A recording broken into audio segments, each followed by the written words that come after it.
Welcome to the Underground, the Steel City Underground, the black and gold standard for Pittsburgh Steelers coverage. Now, here's your host, Joe Kuzma.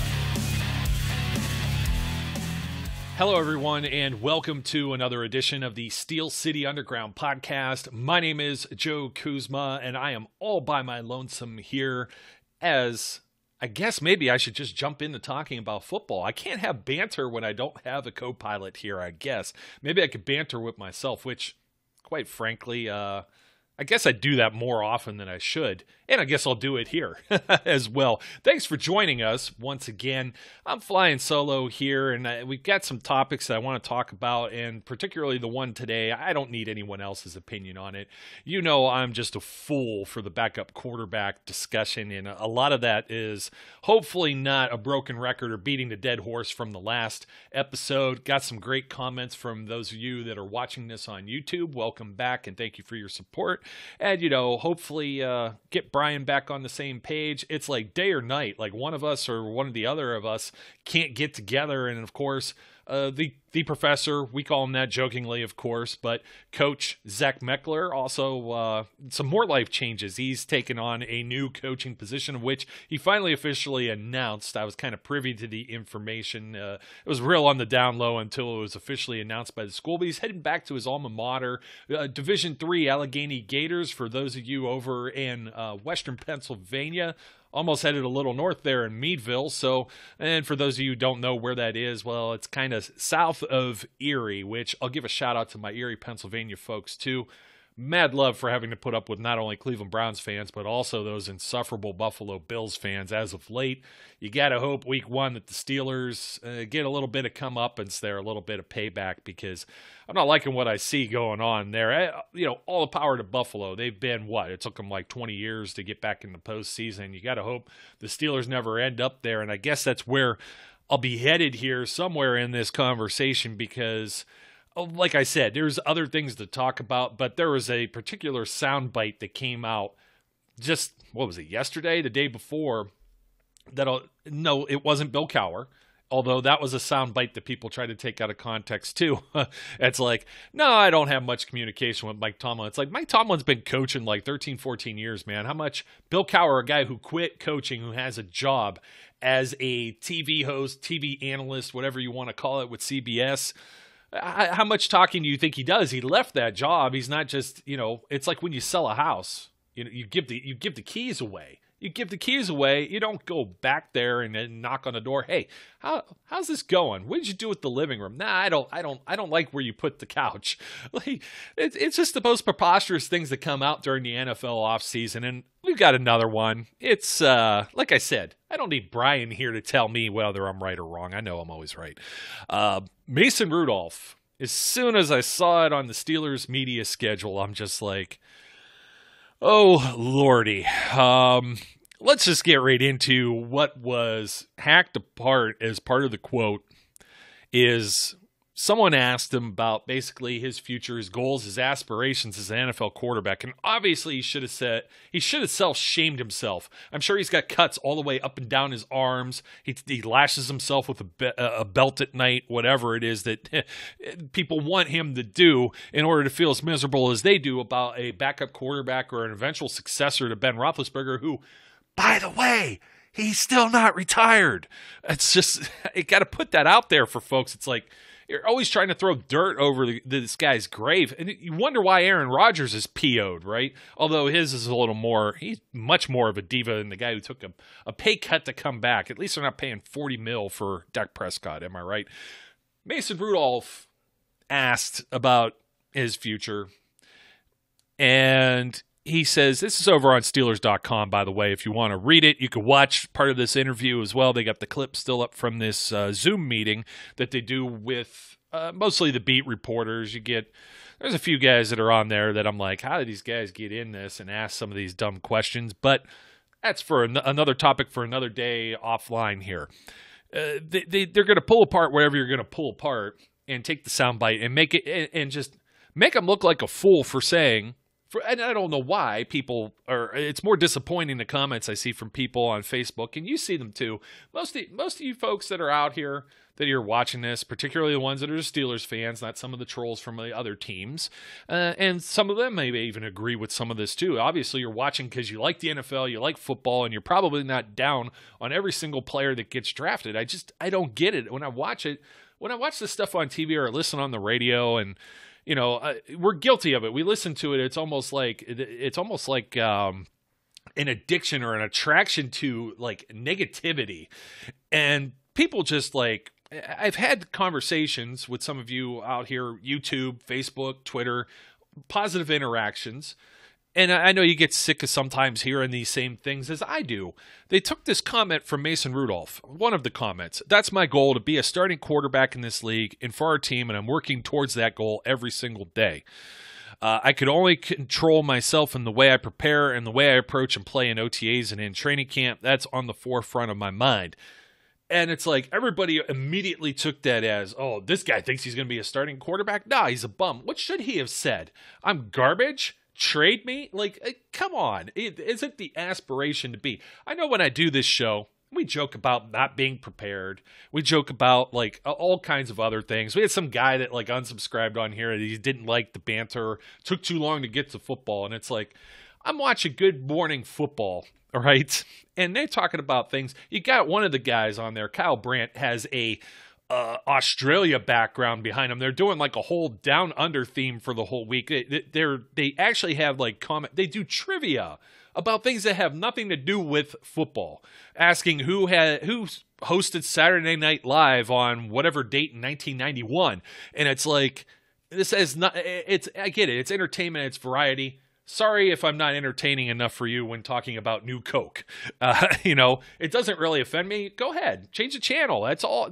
It's a free country, almost a free world. The internet is kind of the Wild West. Do as you'd like. That's fine with me. I know sometimes I make fun of the 2% thing. Some of you may be hearing this for the first time because you're in the other 98% of people who shut off the show before our 2%ers hang on to our very last word. So if you want to be a 2%er, we might increase that. It might go to 3% if you hang around, some of you, to the end of this show. If you can make it through what I'm saying. But the guy says he's the only guy under contract through next year. And that's what gives a lot of people the indication that this is Mason Rudolph is the guy that the Steelers are going to stick with. Is he the next Ben Roethlisberger? There's no next Ben Roethlisberger. There's no next Michael Jordan. Don't get me started on LeBron James. There isn't another Kobe. There isn't another Shaq. All of these individuals, they carve out their own niche and they become something that's special. Ben Roethlisberger is special. There'll never be another Ben Roethlisberger or another guy like him.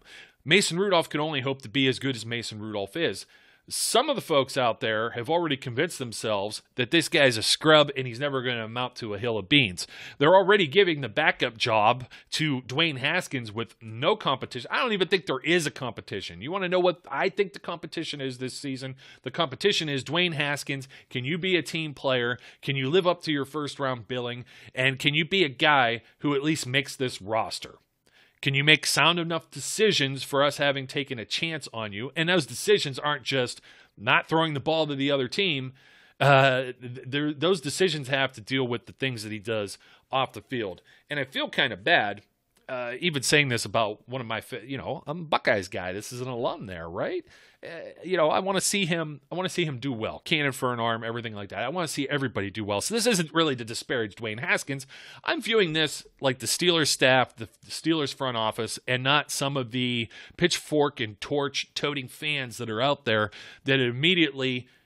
They're already past Ben, and there's plenty of folks out there too. That was primarily what the last episode was about. Is whether the Steelers were smart enough to move on from Big Ben Roethlisberger. There's going to be some carryover and overlap in that conversation with what I'm about to discuss with good old Mason Rudolph here. I just think that some people are projecting the wrong stuff on him. And if I have to hear about Josh Dobbs had a tremendous preseason where he won a job that they drafted Rudolph. They had Landry Jones. Landry Jones was the backup. That poor Landry didn't even get to play because they're like, let's see what these young bucks can do, right?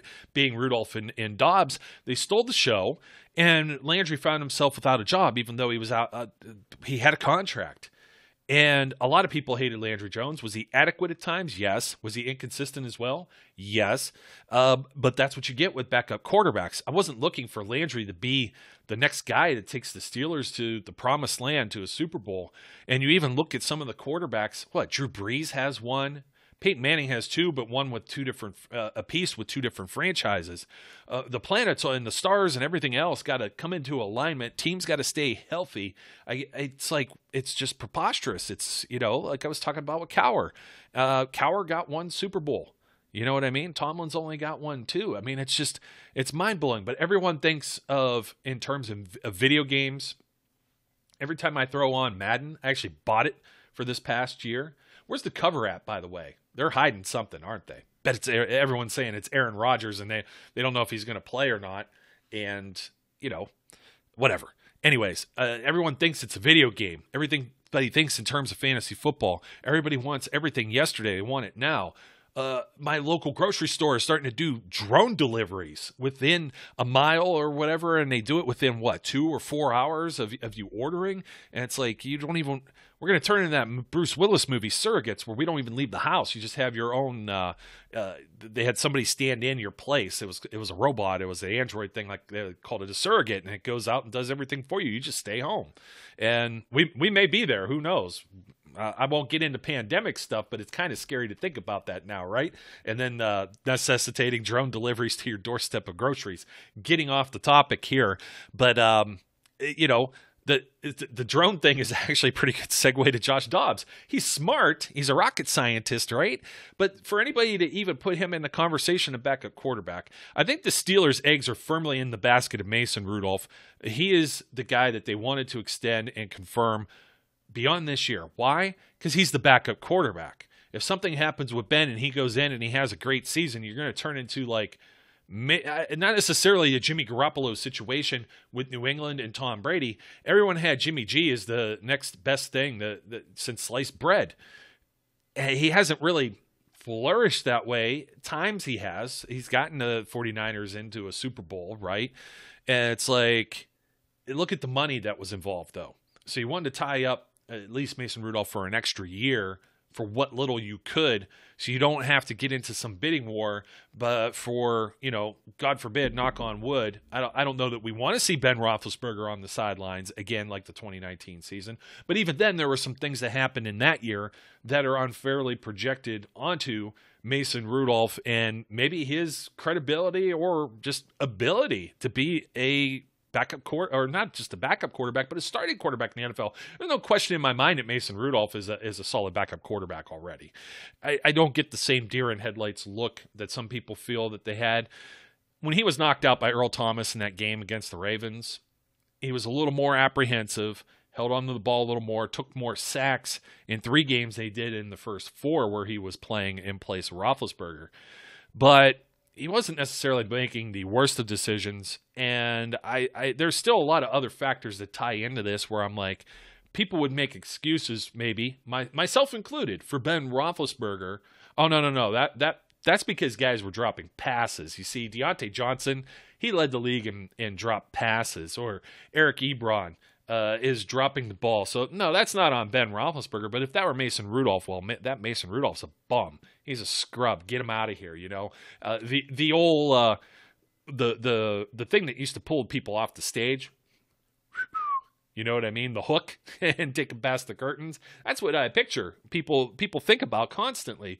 And it's like, just give the young man a chance. If you're a fan, you're a real fan. I think some of the fans that comment on this stuff, they don't watch all the games. They don't get to see. They see a stat line or something else that occurs, and they're immediately, oh, this guy's bad. This guy sucks, without context, proper context, which is the same thing as this quote where people put it into an article of him just saying, that's my goal, to be a starting quarterback in this league and for our team. They're immediately, excuse me there, for those of you who didn't see, I'm running on close to E here, so I need to get some fuel here, a little swig of water here or there. Just be thankful, hopefully, that I don't belch or something on the air. That's always like the one thing I'm thinking about is don't embarrass yourself. You know what I mean? There's certain things that I'm like, okay, I can get away with this. Someone in the comments just the other day They were talking about, no, not this guy who said something about the Ravens. Excellent comment, though, about somebody saying that the Bengals will probably end up failing Joe Burrow and maybe not the other way around, just as an organization. That's spot on, absolutely. But the one thing was, Mark, you're the one who said this. The Steelers will probably wait until 2023 until they get a real good possible future quarterback, maybe a draft pick. That's the way I feel. It's like you go into the following year. Let's say Ben doesn't play, he retires after this year. They give Mason Rudolph the keys. And they didn't want to get into a bidding war. They got Mason cheap. They're going to have to pony up, back up the trucks and pay T.J. Watt and Minkah Fitzpatrick and perhaps a few other players on that defense extended and whatnot too. It's going to be heavy spending on the defensive side first before the likes of maybe Juju. Maybe they do Juju a little bit later. But I don't see very many guys. The offense is going to be young. Offensive line is young. You just drafted Najee Harris. Really, the only big-ticket guys would be if Ben returns or Juju. You're still going to have Deontay Johnson under contract. Tried to say contract too quick. Don't do that. And then James Washington, I imagine he's going to fetch a decent dollar for some team that'll want his services. The Steelers will be loaded. They'll have Chase Claypool. Those are decisions that'll be several years down the road. So they might go cheap on quarterback. See how it works out for them. Rudolph, Haskins, they may toil a little bit. There's no saying. And I'll get into the draft picks thing. It's like my yearly discussion on it. It's great to refresh this, actually, because you go back and look, you got 1 year more of data. So you can't really talk about the players that were just drafted this year. You can't really talk about guys who have a year under their belts. But now we could start to talk about some of this 2018 class that Mason Rudolph came out of as well. But before I go there, some people were like, this guy isn't worried just about his own team. Why is he looking ahead at the future? Because that's what he was asked. He's the guy that's under contract for yet another season. Nobody else. Not Haskins, not Dobbs, not Ben Roethlisberger. Roethlisberger has the voidable years or whatever. So that will have to be figured out if he were to return. But they were asking him about, being groomed to whatever extent is Ben Roethlisberger's eventual successor. And Mike Pursuta does a really good job here with Steelers.com, as do the whole staff that's here. I think out of anything, there's no reason not to go to the source and get this stuff from the Steelers website versus some of the folks who have misconstrued this into just, hey, you got to get a click and get our advertising dollars here.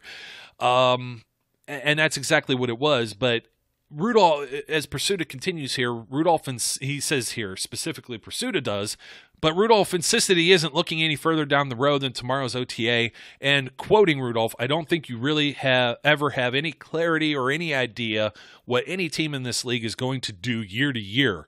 I know I want to be a Steeler, stay in Pittsburgh, and I have as good a chance as any here to accomplish my goals, but I don't get caught up in scenarios. I control myself in the way I perform and the way I work. That's the only thing you could do. You could only control what you do. Look at Dwayne Haskins, sent packing out of Washington. He probably didn't think this time last year he would be with another football team. Okay? Control what you could control. Could he have controlled not being in the strip club during a pandemic without the mask mandates and everything like that being adhered to in the protocols of the league and the team? Absolutely. Those are the things that you can control. Control what you can control. And don't let the other noise get in the way of that. And that's exactly what Mason was saying here. And that's as far as I'm going to take at least his comment. I want to kind of get started why is there so much venom towards Mason Rudolph? Is it because Landry Jones wasn't the next guy? Everybody kept wanting another quarterback. They go and they get Josh Dobbs. He's a mobile guy. He's a smart guy. He's a rocket scientist. But he didn't really vie for a whole lot of playing time, nor did he really have an opportunity. And the Steelers, Kevin Colbert comes out and straight says the very next year when they draft Mason Rudolph, we had a first-round grade on this guy. 5 quarterbacks went in the first round of that draft, if you don't remember. Baker Mayfield, Sam Darnold, Josh Allen, Josh Rosen, who's no longer in the league, went from the Cardinals to, the Dolphins or whatever. Within a year, the Cardinals are drafting Kyler Murray the very next year. They were in a position because they had done so poorly that they were able to go and get another quarterback right away. And that's kind of fortunate for them. And they made that decision, boom. Even the coach, Steve Wilkes, boom. He was out there and they brought in Cliff Kingsbury. I don't know if the Steelers are going to be that rapid fire with their decisions. That seemed a little hasty to me, and not that it's really worked out just so far with the Cardinals, but they're showing some improvement. You look, the Cleveland Browns were changing everything, coaches, front office staff, quarterbacks, socks and underwear. Let's go in the drawer and see what we can get next.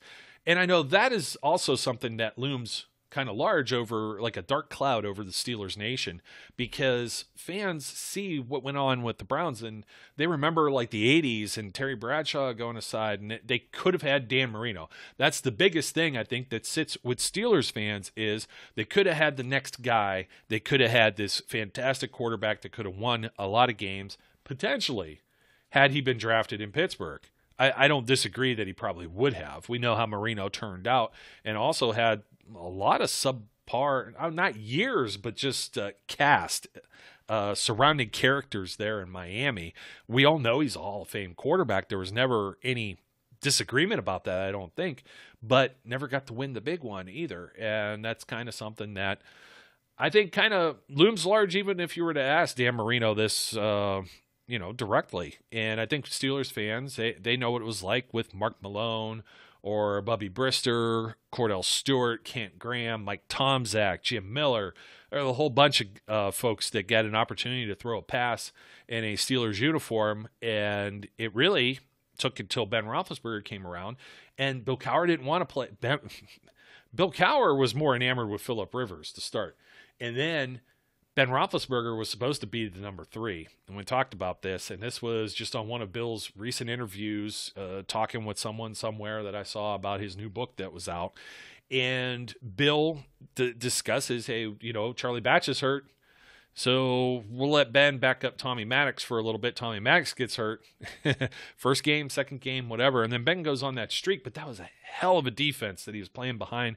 Ben only threw for 300 yards once that rookie year, and only once again in 2005. And then he had like a 400-yard game and another 300-plus game. Only 2 games, I think he exceeded the 300 mark in his third year. It took a long time to really get it kind of going, but he had the cast, and and he didn't necessarily have the time to sit and learn. This is where Mason may be a little bit different.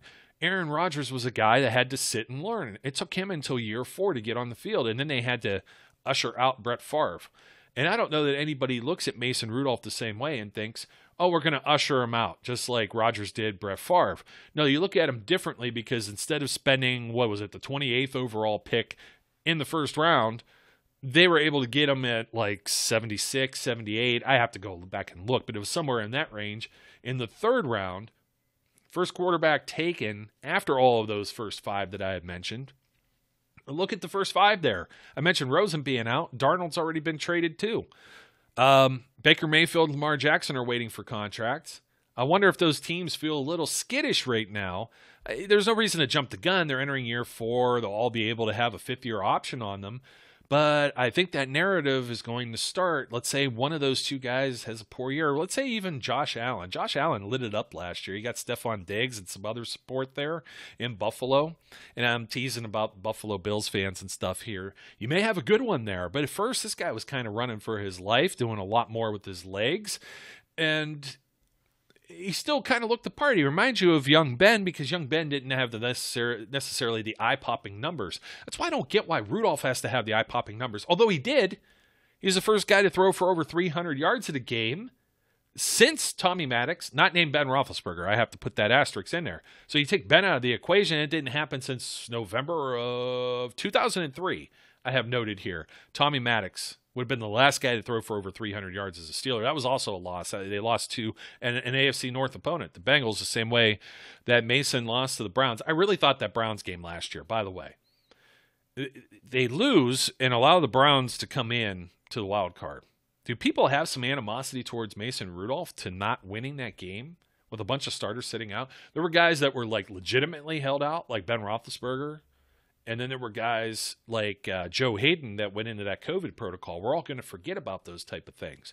We forget about a whole lot of other stuff too. I think a lot of people liked Josh Dobbs initially because of his preseason performance that one year. He led like 6 scoring drives, and he forced Landry out of there, and a lot of people strongly disliked Landry Jones. So we got this new guy in here, and he looks like he could do some stuff, but he's doing it against guys that didn't even make an NFL roster that year. He's doing it against maybe some subpar talent and competition. It's great for him that he showcased what he showcased. It showed me a lot of promise, but he was unable to replicate it the following year, and he loses his backup spot to Mason Rudolph. And some people just think it's because Mason was drafted. Mason has this higher pedigree and this and that. Some of that, yes, absolutely true, but he still had to do it because if he sucked, they would have had Dobbs in there, but Dobbs was the one that was looking a little shaky. He didn't throw any touchdown passes that preseason. He threw 2 picks. He looked indecisive in camp, and then he got sent packing for another guy that with a cool nickname, the Duck Caller, Duck Hodges, Camp Darling, right? Everybody loves the great story. Underdog, FCS player from Samford, not Stanford. I always say that. Samford, down in Alabama. Man, I'm feeling like Gil Brandt on the NFL network here, or NFL radio. But I sometimes I think that maybe people just don't like Rudolph just because he's not Dobbs or not Duck Hodges. I wonder how much hate there is toward Duck Hodges just over that little kind of flash in the pan type thing where they won a couple games. He only threw 29 passes in the 2 games that Rudolph sat after Earl Thomas knocked Rudolph out. Rudolph really had a pretty solid start, even though the Steelers go 0-3. I think he gets some of that blame too. That's what I was trying to figure out. Like, does he get blame because the Browns make the playoffs and then do what they do in the wild card game against the Steelers? Does he get blamed for that too? Like, I think some of it's unfair. If this were Ben we were talking about, we probably are going to blame some of this on who? Randy Fichtner? That's who we're blaming a lot of the offensive woes on last year. Missing a running game. Did everyone sour on James Conner? I think there's still some people that he gets like the Pittsburgh kind of rub, like Charlie Batch, local guy, hero, right? We can't hate on this guy. I don't think it's necessarily the same hate. If you were to ask me, Le'Veon Bell did far greater things in Pittsburgh, and people probably have a more sour taste in his mouth just because of some of the off-field things and the way that ended, versus James Conner, who's a great person on and off the field, couldn't stay healthy. Some people were against him just because of injuries. This happened with Rudolph as quarterback in 2019 also. He has Randy Fichtner. Do you remember Dink and Dunk? The Steelers, all they do is dink and dunk. Short, quick passes. They don't run the football enough. Maybe they can't run the football. Not a whole lot different when you compare the rosters. They added Ebron. They added Claypool last year. Should have been better. Offensive line changes a little bit. I get Ramon Foster retires. Kind of almost I feel like he may have been forced into that. There were rumblings about him being released, being traded. That happens too, and he makes a decision on his own to head into a retirement. He played long enough, so you move Matt Filer over from tackle. They had to replace Marcus Gilbert right before that, so a lot of people talk about Mike Munchak leaving, but already you lost Foster and you lost Gilbert. Alejandro Villanueva, a year older. Ravens are all excited to get him. I don't know about that one. Now you got Marquise Pouncey retiring. You got a lot of question marks for this year, but I don't think Rudolph is the one that you need to be pointing the finger at. The guy wants to play his best and hopefully maybe achieve his goals or dreams of being a starting NFL quarterback.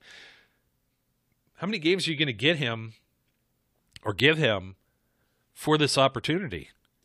I know it says on here, 8 games started in 2019.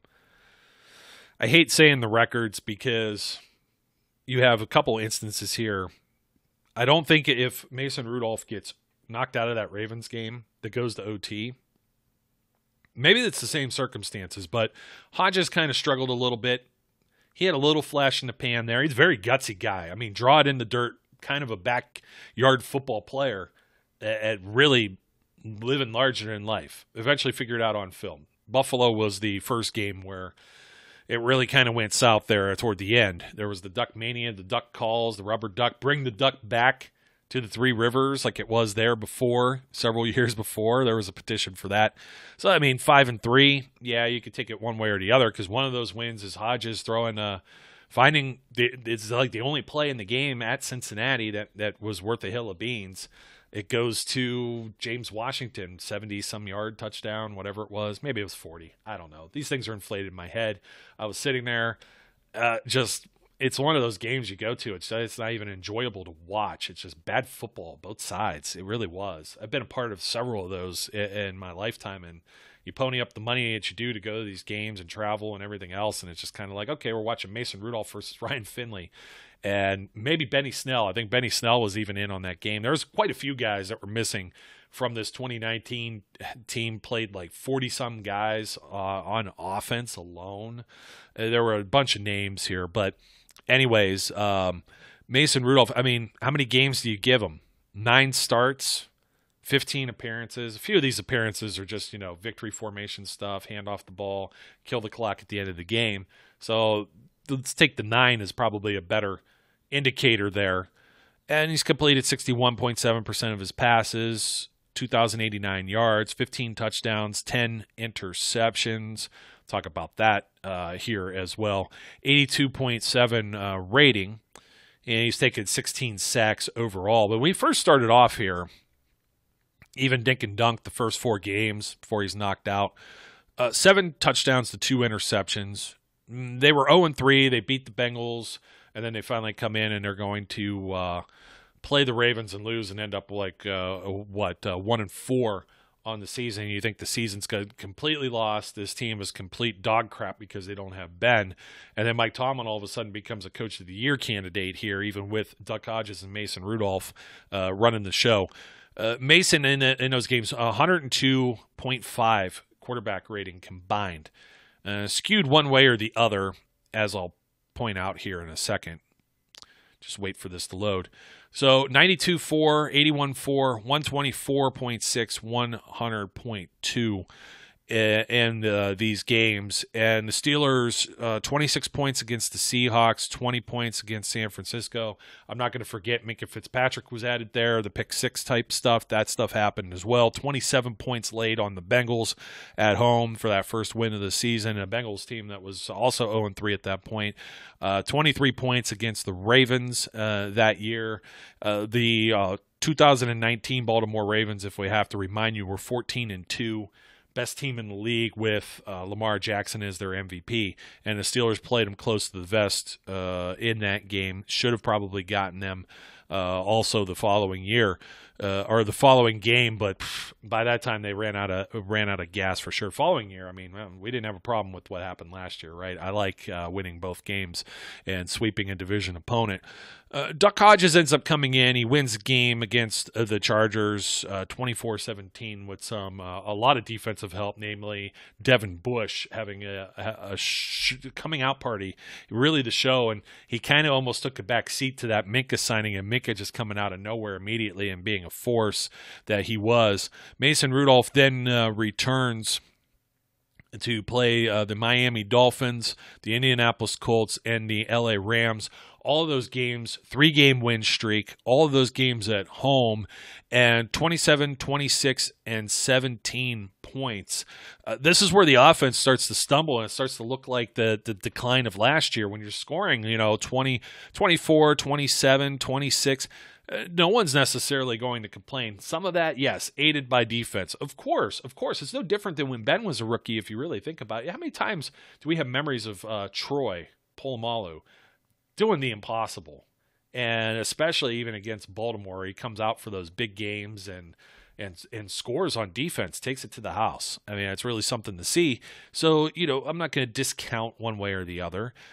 You have the Thursday night football game is what kind of looms large here too. So you have, let me rewind a little bit here because Mason returns in those games. The 3-game win streak, he was a little more apprehensive. He took twice as many sacks. He took 6 sacks in 3 games as opposed to 3 in the previous 4 he was playing in. 4 touchdowns to 2 interceptions, 84.8 rating. So it dropped.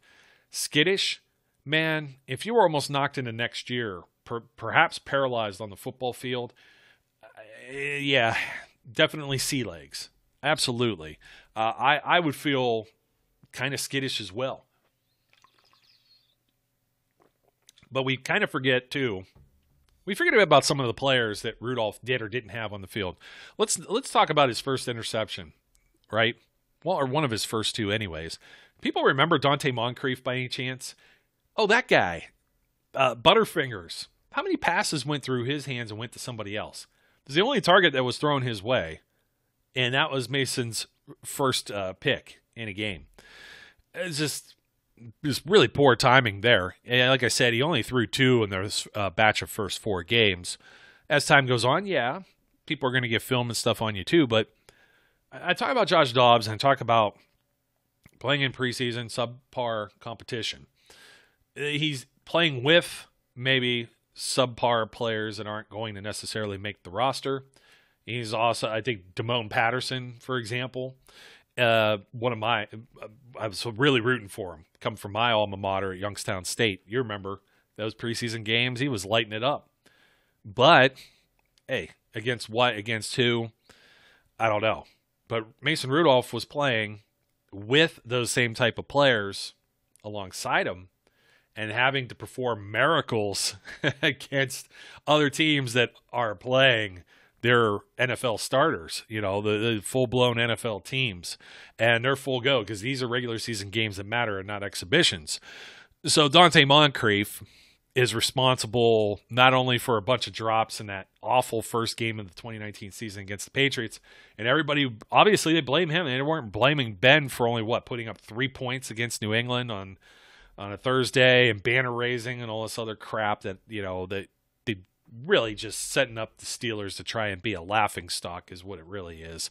And Dante Moncrief did not turn out to be the player I'd hoped. He looked great at the beginning of camp, and I saw that he messed up his hand, and you could definitely see him favoring it when he was doing all these warm-ups and stuff. I don't know that he's ever recovered from that. I think that's another thing that could be psychological, the same thing I'm talking about with Rudolph getting knocked out by Earl Thomas, right? So you get, there's like James Conner, I think, plays 10 games this year. I'm going to find out for all of you. Juju Smith-Schuster as well misses a lot of time. So here we go. James Conner, 10 games. Benny Snell plays in 13 games, so he misses time. Jalen Samuels misses time, only plays in 14 games. We get to the wide receivers. Only Deontay Johnson is a 16-game guy. He gets knocked out in the one game I like to reference a lot as the one that people remember most with Mason Rudolph. I think it's the primetime games. They would have remembered Dante Moncrief for a Thursday game. You have Thursday night football at Cleveland Browns, short week, and the Steelers are trying to get James Conner back on the field. They're trying to get Juju back on the field for this big divisional game at Cleveland, hostile environment. And they go into this game, and they lose both of those guys, and they lose Deontay Johnson. Remember, bleeding out of his ear. It's just it's a mess. I don't know what else to say about it. Mason Rudolph throws 44 passes, the most he's thrown this entire 2019 season, 221 yards, completes 52.2% effectively here. 1 touchdown to 4 interceptions. His rating is 36.3. He's sacked 4 times, which is the most that he's sacked the whole year. So he didn't necessarily have any favors done by his offensive line either. He wasn't necessarily protected, or he holds onto the ball too long. There's a number of things that are going on there. It is just yuck, and more yuck. And when I go into the game book, let me see.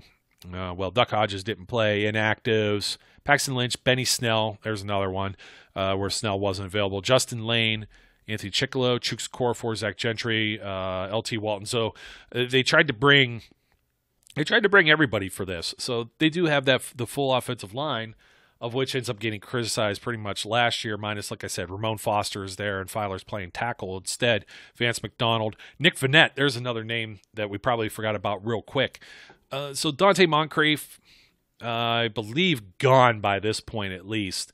Even if he wasn't, his time was just about up. But the Steelers, Jalen Samuels, your leading rusher here, on the ground, 5 carries for 26 yards. Mason Rudolph's second, 2 carries for 15. You got Trey Edmonds, 3 for 11. James Conner, 5 for 10.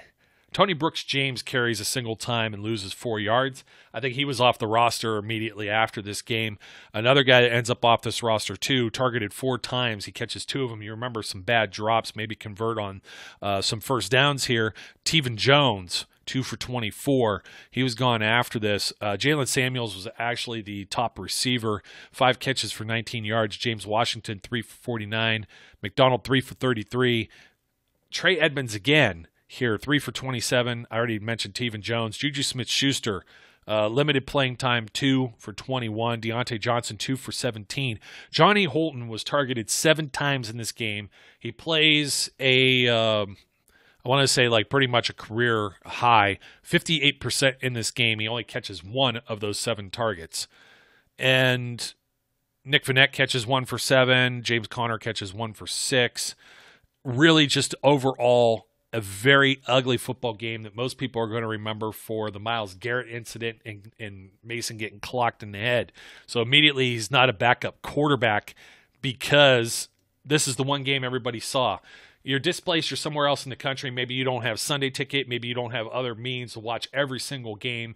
Maybe you don't go to the Steelers games. You only catch what's on ESPN or NFL Network or, the primetime games, Sunday Night Football. You don't have the coverage. You get to watch a handful of games each year. This is the one you see. The guy throws 4 picks immediately, leaves a bad taste in a lot of people's mouths, and no longer shall he be considered someone that is the future of the Pittsburgh Steelers, right? Juju Smith-Schuster, 31% of the game. Where the heck's Connor at? Oh, he plays 18%, a whole 13 of the 72 snaps. I mean, it's pretty sick. At least Deontay plays about half that game, but once Deontay and Juju are out and you're dealing with just Johnny Holton, James Washington, and Teven Jones, and you're trying to get Jalen Samuels going because Benny Snell's inactive. So you don't have Connor or Snell. You're down to your 3rd, maybe even 4th and your 5th when you're talking about Tony Brooks-James. I mentioned these guys a lot on this show, a lot more than I probably should. And I'm just thinking to myself, this is the reason why people most remember Mason Rudolph. It doesn't really have maybe anything to do with the rest of his performance. The following week, he's definitely been spooked. He's been playing kind of apprehensive after the helmet hit. They won 3 games, but they've been on a roll. They're still scoring. They almost give the Rams game some credit there. The Rams, good defense, right? Aaron Donald, just a world beater there. So, among other guys on that defense, especially when we're talking 2 years ago. So you give a little bit of credit to them holding the Steelers under 20. That's their job. They're professional football players too. Rudolph's benched in Cincinnati. He can't get anything going. The Steelers end up turning to Duck Hodges here for a few games. They pull one kind of by like the seat of their pants here. If you remember, they go against the Cleveland Browns. They improved to 7-5 with a 20-13 victory and kind of a payback game. They still didn't have Pouncey. The Browns still didn't have Myles Garrett. The Steelers actually fall behind 10-0 early in this game, and then they end up coming back by virtue of a few different things that end up happening here. One of those is Baker Mayfield ends up getting sacked 5 times in this game. He has a pretty poor game himself. They actually had to put Garrett Gilbert in for a portion as well. And he only throws for 196 yards. He throws a pick. He has a 71.9 rating. Devlin Hodges actually outperforms Baker Mayfield in this game, but he only attempts 21 passes. He completes most of them, 14 of them. Also the same deal, touchdown, interception, 1-to-1, only takes a single sack, so he gets rid of the ball a little bit, and he's definitely aided by the Steelers' defense. They shut down most of the Browns here. The Browns, field goal, punt, touchdown. Then it was punt, turnover on downs, fumble, punt, field goal, punt, interception. Way to go, Steelers. But the Steelers' drives were punt, punt, field goal, touchdown, touchdown, field goal, punt, interception, punt. That full 4th quarter was a nail-biter. That was a very close game. And 20-13 as it stands, Steelers improve. They go to Arizona, also kind of a shaky game, but they come out with a victory, 23-17. The Duck Mania is on. Mason is now an afterthought. He's been benched, and this guy that came on this team in camp as a quarterback 4, I'm painting this picture for you for why there's so much, I guess, hatred towards Mason Rudolph. So it's not necessarily so much on what has Duck done and then what has Duck not done. To this point, he is walking on sunshine. He could do no wrong. And the Steelers, they get a little bit of an assist here in Arizona right out the gate. Deontay Johnson, 85-yard punt return after somebody had criticized his special teams play. And in just the week earlier, this game gets knotted up, 10-all. Steelers go ahead on a field goal, 13-10. Then Deontay Johnson gets a short pass from Devlin Duck Hodges. The game gets a little bit closer, but the Steelers are able to pull this one out. They win 23-17. The Cardinals, once again, 3 straight punts to start that game, and then the Steelers defense scooping up 3 interceptions in the second half. So the defense helps aid a little bit of that as well. The defense can't do it forever, and this is where the bloom comes off the rose, where the Steelers lose, and they only score 10 points in each of the final 3 games. They needed some of to pick up a couple of these, potentially make the postseason, and it doesn't end up happening. At 8-5, they dropped to 8-8, losing the last 3 games, 17-10 against the Buffalo Bills, and in a game where Duck Hodges throws 3 picks, 4 picks. I gotta look up my guy here. Sacked 4 times, 43.9 rating. He had the opportunity several times to maybe close this out. Mike Tomlin sometimes got to make a change. He had enough guts to do this more than once during the season. Sometimes he was forced. Obviously, he was forced when Ben got hurt, had to go to Mason. Mason gets hurt, had to go to Duck. Goes back to his starter after a bye with Mason. Ends up pulling Mason out for Duck. Ride the hot hand. The hot hand cools off at some point against the New York Jets. This was one where they had to have a must-win. It was the Le'Veon Bell revenge game. They lose 16-10. He ends up coming into this game. Mason Rudolph does. He completes 70% of his passes, only 129 yards and a touchdown against the Jets. And then the season ends because of a broken collarbone. It gives back to Duck. And in those last 3 games, Duck was no longer the favorite son of the Steel City. He would finish 1 touchdown, 6 interceptions. He took 9 sacks and had a 39.6 QB rating. And over the course of taking over for Mason Rudolph, he was sacked 15 times. Even though it may seem Mason was the one that was unable to get out of the pocket and a little apprehensive there, Duck took as many sacks in fewer games than Mason did that season, or the same amount. They may have been 15 apiece, actually, now that I'm looking at it.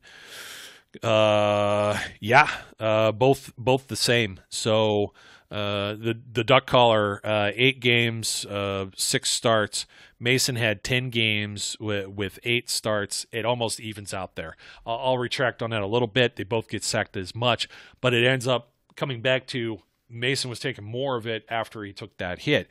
So you come back to this, the only action he has last year, and I thought he may have redeemed himself being the guy that throws for 300-some yards against the Cleveland Browns team that, they made the playoffs. Everybody's really gung-ho on them now, aren't they? They're the next Super Bowl winning franchise. They're already crowned champions this portion of the year. And Mason, not quite 60% here, 56-4-1. Still running the Randy Fichtner offense. Maybe some dash of Matt Canada. Maybe he has more input at this time. Randy's is he the lame duck yet? This is a postseason qualifying Steelers team that's already locked everything up, and that's why they got guys sitting on the sideline. That's why Mason Rudolph ends up playing in this game. 89.2 rating, 2 touchdowns to the 1 interception. Only took the 1 sack. Was it more dink and dunk type offense? I don't know. It's difficult to say at this point what exactly we're looking at. I know people are going to say Mason's not Ben Roethlisberger. That's not his fault. That's not something that I think that you want to project on him, but he's also not Duck Hodges. He's not the guy who cost you the entire postseason. The year before the Steelers go on a 3-game skid, everybody's going to come back around and talk and say Mike Tomlin. It's not the topic of the discussion for this show. I'll save that for another day. But just talking about quarterback play and things that end up happening, I don't know why all of this gets projected on Mason Rudolph. You think about like the carousel of quarterbacks, backups that come in and either they play or they don't live up to the same billing. You never had a game like that Week 17 game that Mason just had, even if it's just a pair of touchdowns and 300-some yards. You didn't get that did you get that from Landry Jones? I'd have to look up good old Landry Jones. Landry Goat, as I used to call him. God, he was one of my favorites, right? I go on Pro Football Reference for a lot of these statistics if you're looking at it in case you find a discrepancy somewhere. And I'm going to say confidently that perhaps he never did. Obviously, he didn't if Tommy Maddox is the guy who has it. But what's the most that the GOAT back up here threw for? 209 in a bad game where they lost to Kansas City, who basically hadn't won a game up to that point. 281 against New England Patriots. A lot of people will remember that game. 47 attempts from Landry, and they were really cracking it and should have beat the Patriots there. I believe they got hosed in that one as well. Landry Jones at DHB, Darius Hayward-Bay, touchdown pass taken away, a phantom Marcus Gilbert holding call. Landry's best known for a couple of games at the end of the season, beating the Cleveland Browns twice. He threw 3 TDs in the one, 277, 64% completion. He had 85% the following year where they won 28-24. 1-to-1 there, TD to interception. So I guess Landry did okay there. I'm not going to pull up old Charlie Batch's numbers. He never threw a whole bunch of that. I think he only had 12 touchdowns and 12 interceptions, pretty much lifetime in his appearance as a Pittsburgh Steeler. Now that I say that, I got to back up my talk, put my money where my mouth is. 8 years as a Pittsburgh Steeler. Yep, 12-12. Threw for about 2,000 yards, just shy of 60% completion percentage. 6-3 record there showing as a starter. I have like an article up on SteelCityUnderground.com a long time ago that talks about Charlie Batch and some of the other backup quarterbacks like Michael Vick, Byron Leftwich. They're still, even Landry Jones. Bruce Gradkowski didn't really get to play. Dennis Dixon. These guys, nobody else did it. Mason's been the guy to do it. I know it's like put up numbers versus what you see. Well, even what I saw, it felt like Michael Vick was just not in sync. Byron Leftwich maybe around the tail end there of his own playing days just didn't have the arm or the oomph to get the ball where it needed to go. And Charlie was kind of getting into that same situation. Protect him, play a very time and possession focused type of script game. Let the defense do their deal. And there's no harm doing that to help Mason, and we'll see where Mason gets along because that's the way they brought Ben along as well. Before I get into this whole long list of other quarterbacks here, we did the backups in the last show. So go to the tail end of the last show with myself and Brian. The one that preceded this, I went through all the backup quarterback depth charts. I'm going to go through some of the drafts here and just, what some people don't necessarily appreciate. Steelers should always be taking a quarterback, this and that. Last year, it was burn a second-round pick on who, like Jalen Hurts or something like that. No, the second-round pick would have been Chase Claypool, where I think most people aren't looking in the rear view right now as being a subpar or poor pick or somebody who didn't contribute. In fact, he's contributing here. If you go to his or have some kids that would like to go to his camp, chaseclaypoolcamp.com. Got to plug our as a media partner, one of our sponsors here. Chase Claypool has a youth football pro camp that's going to happen in the Pittsburgh area over at the Cornell School, July 21st. It's from 9 to 2 o'clock, open to boys and girls grades 1 to 8. They'll still be doing some of the stuff if some of you, a little apprehensive maybe with everything that's going on in this. We're almost maybe at the finish line of a post-pandemic world. I hate bringing up anything about all the COVID stuff, but there's still safety guidelines and restrictions that are in place here for this camp. So your youngsters will be A-okay. Come on out. There's a 10-to-1 maximum camper to coach ratio. They're going to be in small groups by age to make sure that each kid gets maximum instruction. So these are run by pro camps, and pro camps does one thing. They have a lot of these camps around the country, so there's already like a curriculum. This isn't something where you're just showing up and it's run like a backyard football type thing, and it's not simply just an athlete appearance. So this is good for any type of athlete of all skill levels. I'm actually thinking about sending my daughter here to check it out, and I know maybe things will be different. She's only 7. Maybe, in the next decade or so, they'll have, they had just recently, I think NFL Network was highlighting some high school girls football teams. I think it was flag. I didn't see them with any type of pads or anything like that, but it was cool. This one girl had a cannon of an arm from what I saw, and the other girl snatched it right out of the air too. This pass, it was a laser. I was like, holy crap. And I know you get to see like the little snippets and highlights of it, but it was like, my daughter's probably going to play and participate in other sports, other athletic activities. And this will probably be something, growing up as a Steelers fan, thank God, that she may not forget. This will be an experience for her as well there. So, don't discount it necessarily on age or experience or even the sport that the kids play. And, of course, if they're a fan of the Steelers or Chase Claypool, Mapletron, as he's been effectively nicknamed, go check it out at chaseclaypoolcamp.com. Also, don't forget, use the promo code SteelCity. You'll end up with a 10% discount there. Get a little bit of help for that tuition cost of which they have there at chaseclaypoolcamp.com. So let me jump into immediately. I already see, I keep coming around to Josh Dobbs. I hate to disparage his name, but we kind of understand if somebody ends up 4th round pick, he didn't get to win a job in Jacksonville, and people are still like, here's the guy that you need to be your backup quarterback. I understand that there's the Russell Wilsons of the world taking a little later, 3rd rounder, Dak Prescott, 4th round, Tom Brady, the be-all, end-all of exceptions to the rule, 6th round draft pick, Tom Brady. You can find your quarterback in the middle rounds. Just not Mason Rudolph if he happens to fall out of the first. I wonder how much, would there be as much hatred or hysteria? What would it be like if he was taken in the 1st round? Obviously, they wouldn't have taken Terrell Edmonds. You'd see how much flack that guy gets for having improved in every metric last season, taking a little bit of strides toward being a solid safety for the Steelers, a good hand there. But imagine if that was a quarterback that's just sat. Oh, what a wasted pick. Or would it be the Aaron Rodgers effect of, wow, we got this guy. What a bargain. He fell this low, and let's shove the old man out the door. Ben's the same age as me. Actually, Ben's younger than me. I hate saying that. Old man. Getting some salt and pepper in my beard here. So where exactly is it? I said the Dwayne Haskins thing. He's kind of a reclamation project. I get he was a 1st round draft pick. You get excited about that, but there's circumstances as to why he's in Pittsburgh and not with his original team. So let's not forget that. We got to get over that hump first before declaring him even part of the 53-man roster. There's some other things that I think here. You're playing a lottery of sorts, right? Do you have the winning ticket? Do you have the golden Willy Wonka ticket to go to the chocolate factory? This is what NFL teams are trying to address. This is what they're trying to figure out.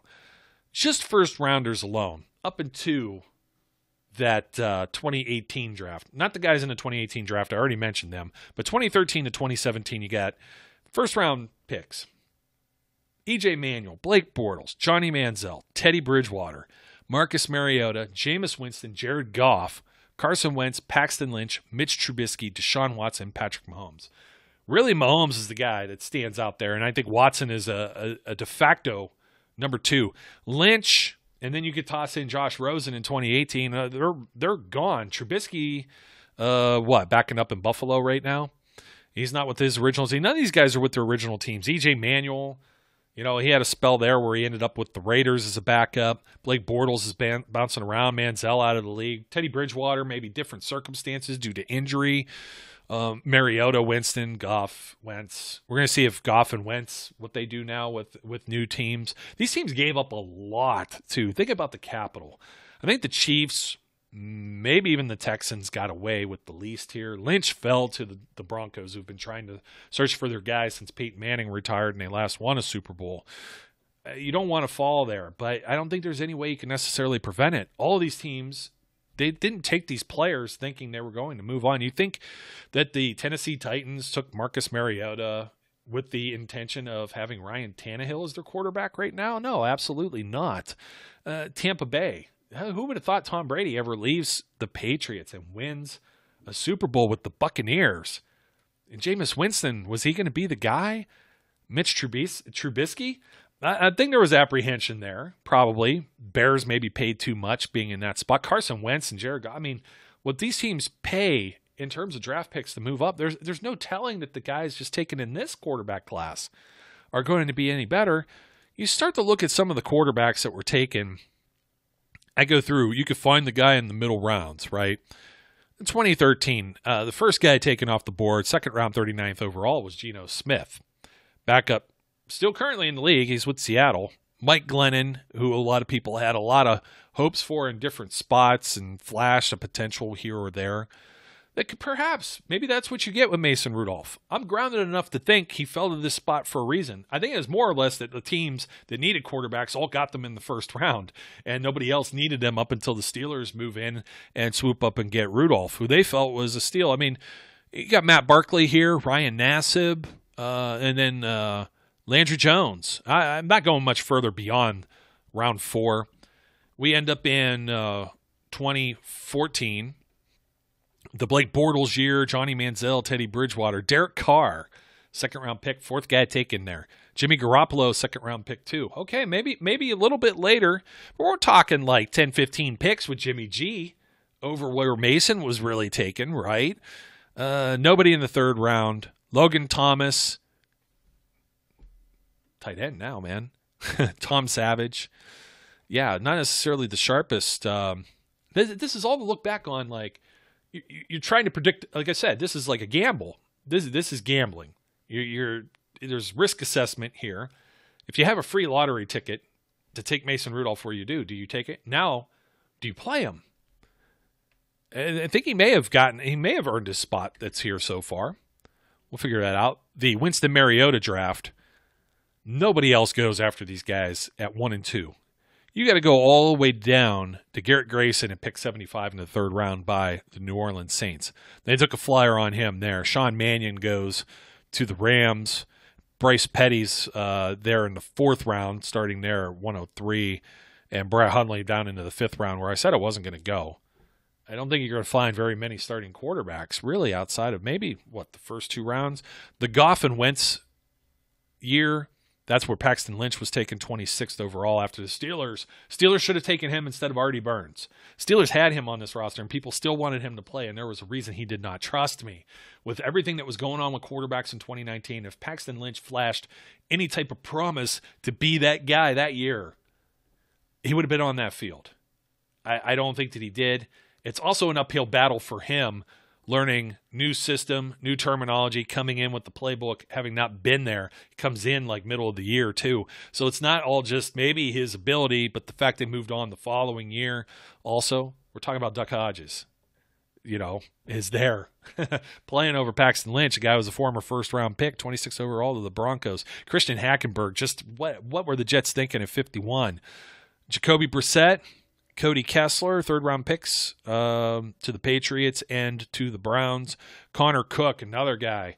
They had the gleam in the eye for Connor Cook, and he kind of imploded in the XFL afterward. Dak Prescott, all the way down at 135. Cardell Jones to the Bills. I remember that being sort of someone that the Steelers fans had an eye on as well. Former Ohio State guy also. I would like to hear who some of you follow for college football. I'll try and start talking about some other college football teams, even though I'm not the big, it's not a college football program. I'm always talking about the guys that I watch a lot. You know what I mean? So hopefully don't throw anyone off there. Trubisky, Mahomes, Watson, those are your 3 first-rounders in 2017. DeShone Kizer, the Browns still trying to do it at 52 there that year. Davis Webb, 87 to the Giants, another team that was having some trouble. CJ Beathard, a third rounder, 104 overall to the 49ers. And then Josh Dobbs is the guy at 135. Nate Peterman taken after him. A lot of people who follow Pitt, maybe that's where a lot of you you're following Pitt. I pay attention to Pitt some too. Seeing as Ohio State and Penn State are in the Big Ten, don't pay attention to Penn State as much. But I do, it's kind of through osmosis. They'll be on TV just in that weird area of the country where I get them, just as long as it's not that university up north. The 2018 draft, of course, is where Mason ends up getting taken. And I've already been the broken record on this, but Kyle Lauletta is the next guy off the board after that, round 4, Mike White, round 5. Luke Falk, Tanner Lee, Danny Etling, Alex McGough, Logan Woodside. That's your draft class 2018. It's unfair to talk about anybody else taken beyond this, but just to give you an idea, Kyler Murray, 2019, Kyler Murray, number 1 overall. Daniel Jones has done all right so far. If Mason Rudolph's ceiling, floor, or whatever you want to call it, if he's Daniel Jones, the Steelers aren't going to be half as bad as people think, particularly with a lot of how well they draft and a lot of the other things that are in place right now. Dwayne Haskins is taken, and right after this, several picks later at 15, Jones was 6th. And then you got to go into round 2 where Denver gives it a stab with Drew Lock. That experiment may be over now if they just traded for Teddy Bridgewater. And bottom of the 3rd round, Will Grier, top of the 4th round, Ryan Finley, Jarrett Stidham is still in New England. He was a 4th round pick. Easton Stick and Clayton Thorson, Gardner Minshew. Hey, Minshew plays. He's a pretty gutsy player too. I won't necessarily say he's was destined for greatness, but geez, given the hand he was dealt, Jacksonville. Whew. And I still say, if they're going to pull him, they still didn't. Josh Dobbs didn't get a shake there whatsoever. And of course, last season, Joe Burrow, Tua Tagovailoa, Justin Herbert. These young guys, man, they might be looking pretty good. We're going to find out what Jordan Love does. He didn't get the chance. He's the only one of these guys out of the 4 taken in the 1st round. 2020 didn't really get a shot. Jalen Hurts, we're going to find out about him too. 53rd overall. That's the top of your class. There's nobody in the 3rd round here. You got to go to Jacob Eason, James Morgan in the 4th. Jake Fromm in the 5th. Jake Luton, who we saw the Steelers play. He was playing for the Jaguars last year. He was a 6th round pick, just like Minshew. So Ben DiNucci, a 7th round pick. Hey, talking again, some pick guys. Peterman, just tough. It's a lot, a load to handle. You know what I mean? Just. You're asked a lot. You're not getting that many snaps, too. I think that's something that also has to be taken into consideration is how much do you practice? How much opportunity do you get? And then you're just thrown right out there. So I don't see the hate. You compare some of these other names, I think it's more or less to see how difficult it is to even find someone that might be, if you're of the same belief as me, let's just say Mason is a good backup quarterback at the very least. It's very difficult to just go draft anybody that's a decent backup quarterback. And most of the decent backup quarterbacks are guys that were already starters and failed in that spot, like a Charlie Batch, maybe somebody maybe that didn't fail, but maybe more toward the twilight of their career, Byron Leftwich, Michael Vick, guys that had their opportunity and now they've been passed over for the fancy, shiny, young, new toy, wherever their franchise, wherever they may have been up until that point.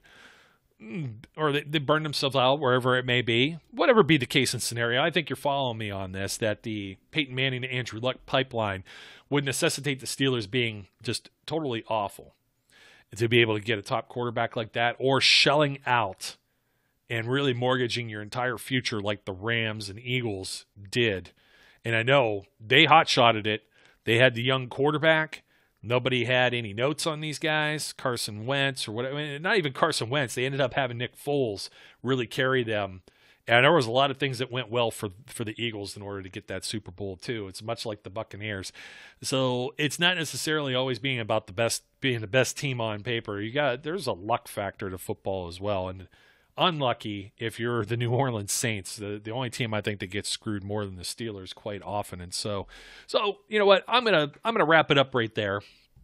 I'm sure this is gonna come up again when we get to training camp, and we're actually there in person, and we're going to have some people that are there in person as well from other platforms, and they're going to talk about things such as, they're going to bring up the whole quarterback battle type thing. They're going to be bringing up Dobbs and Haskins and Rudolph, and Ben's going to have some days off. And let me talk about that too, the Ben noodle arm thing.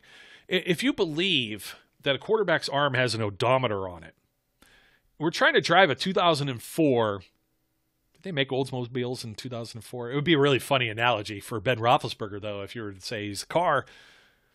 You don't want to put 250,000 miles on this thing if you expect it to still be running. Maybe. Depends on the vehicle. I guess if you have a Honda, it's a bad comparison. So we're just going to stick with something, maybe General Motors or Ford or something like that, right? And you want Ben to be operating in 2021 like that automobile. He's not throwing every single ball at training camp, OTAs, or anything else. He's going to get a little loose. He's never been the guy to expend and waste those throws. And for that reason, he gets called lazy because he doesn't do this stuff in practice. He's not lazy. He's saving it for a rainy day. Hopefully that rainy day isn't a rainy day. Where's the Super Bowl at? Somewhere with a dome, probably. So I had to throw that out there. But we know in training camp, this stuff's going to just magnify. We'll have a little bit of extra, a little bit of the toppings to put on top of our pie or pizza or sundae, whatever. When we get to that point, we'll probably have to rehash this just a little bit. Looking at the quarterbacks, we'll be looking at every single position, either as part of training camp or previews coming up. We're still going to call out the Browns and Ravens schedules, which are equally difficult. And we're going to talk about some of these rookies too, because doggone it, was it really necessary to publish something where you say Kendrick Green is going to possibly be the Steelers' greatest center? Holy crap, man. You got three guys that are just like a lineage of the who's who of that position with Mike Webster, Dermontti Dawson, and Marquise Pouncey. And Kendrick Green, I hope for all the best of him that for his career. But man, he hasn't, we've seen more from Jeff Hardings or Justin Hartwig or some guys like that. So we still got a long ways to go before we crown him with those type of lofty expectations. Just pull it back. Man, whew. That's a rough one, but we'll get to see. We'll get to see what he looks like as well. We'll go through all those positions. We'll talk about the rookies, and I won't be talking by myself next time, which sometimes is, I know I get sometimes long-winded. I appreciate everyone that's here. Brian or Zach jump on here. Maybe the show's a half hour longer. It is difficult to do these sometimes by myself. And also I try to give you a little bit more to watch and listen to throughout your week. Hopefully it breaks up some of the monotony. And when we get to do these little bit longer shows or a little more extensive, then we don't have to beat you up with two separate topics in a week either. So we'll spread it out. We'll try and make it something that's a little more palatable, and maybe I'll deal with less people unsubscribing there. Hit the comment button, hit the like button, subscribe, tell your friends, tell your neighbors, tell your kids. Everybody in your household has more than one Google account or something like that, or an iTunes account. Go on, subscribe and rate. We love the love. And I don't really care about the hate. Doesn't affect me. A little bit of dirt off my shoulder there. My name's Joe, and yeah, that's about it right now. So thank you for supporting the platform. 2%ers, we may have gone up today. We'll find out. Until next time, my name is Joe Kuzma, and I encourage everyone out there, as always, to be safe, be good, and we'll catch you later. We would like to thank you for listening and remind our listeners to follow us on social media and our website, www.steelcityunderground.com.